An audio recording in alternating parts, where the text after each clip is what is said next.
سوريا بلد عربي، سوريا شعب كريم، سوريا فتحت حدودها لكل اللاجئين العرب ولم تقم مخيما واحدا، فتحت صدرها وقلبها وبيوتها لأكثر من 1.5 مليون عراقي، استقبلت أكثر من 350 ألف لبناني عندما وقعت الحرب في لبنان.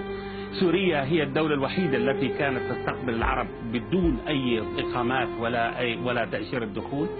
الآن يعني المصيبة أنه الدول العربية تدير وجهها على الطرف الآخر، يعني لا يفعل شيء على الإطلاق بالنسبة لهؤلاء اللاجئين السوريين. لماذا لا يفتح لماذا يعني تستقبل ألمانيا 850 ألف لاجئ والمملكة العربية السعودية لا تستقبل لاجئا واحد، الكويت لا تستقبل لاجئا واحدا، الإمارات لا تستقبل لاجئا واحدا؟ يعني ليش مش عرب؟ مش احنا أولى فيهم؟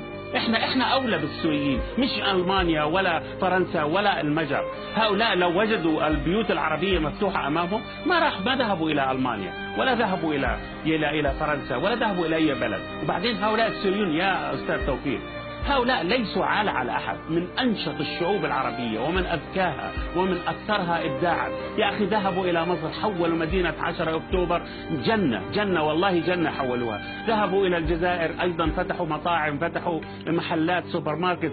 ذهبوا إلى السودان أيضا، يعني لم يكونوا عالة على أحد. ذهبوا إلى لبنان، شوف لبنان صحيح هناك فقراء لكن الآن بدأوا في الدائرة التجارية أو في محلات تجارية. أيضا في الأردن، تفضل على الأردن، شوف في بريطانيا يا سيدي. يعني هؤلاء لن يكونوا عالة على السعودية. لماذا نحن العرب الأغنياء؟ طيب الفقراء، والأردن فيش فيه مية واستقبل أكثر من 2 مليون سوري وقبلهم أكثر من 1 مليون عراقي، ما في مية والله ما في مية. السودان استقبل 4 ملايين من إريتريا ومن أوغندا ومن الدول المجاورة.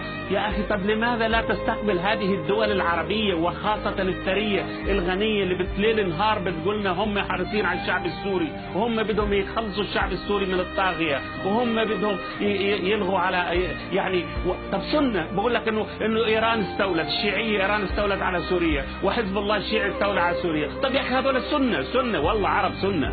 طب ليش ما تاخذوهم عندكم؟ طب طلعوا من البلد، هذول لا يبحثوا عن حياة كريمة، هؤلاء يبحثوا عن حياة فقط. يعني لماذا لا تفتح السعودية حدودها زي ألمانيا زي فرنسا زي المجر؟ لماذا لا تستوعب 500,000 أو 1,000,000 سوري مثلا لاجئ؟ لماذا لا تستوعب الإمارات 1,000,000؟ لماذا لا يعني تفتح أبواب قطر ل1,000,000 آخر؟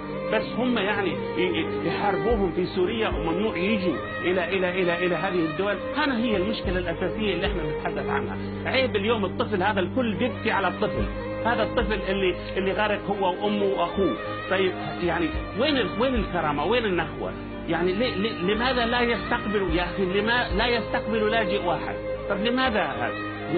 نبعث لا الزعتري بعث فلوس الزعتري، بس كمان الاتحاد الأوروبي بعث فلوس مخيم الزعتري في الأردن.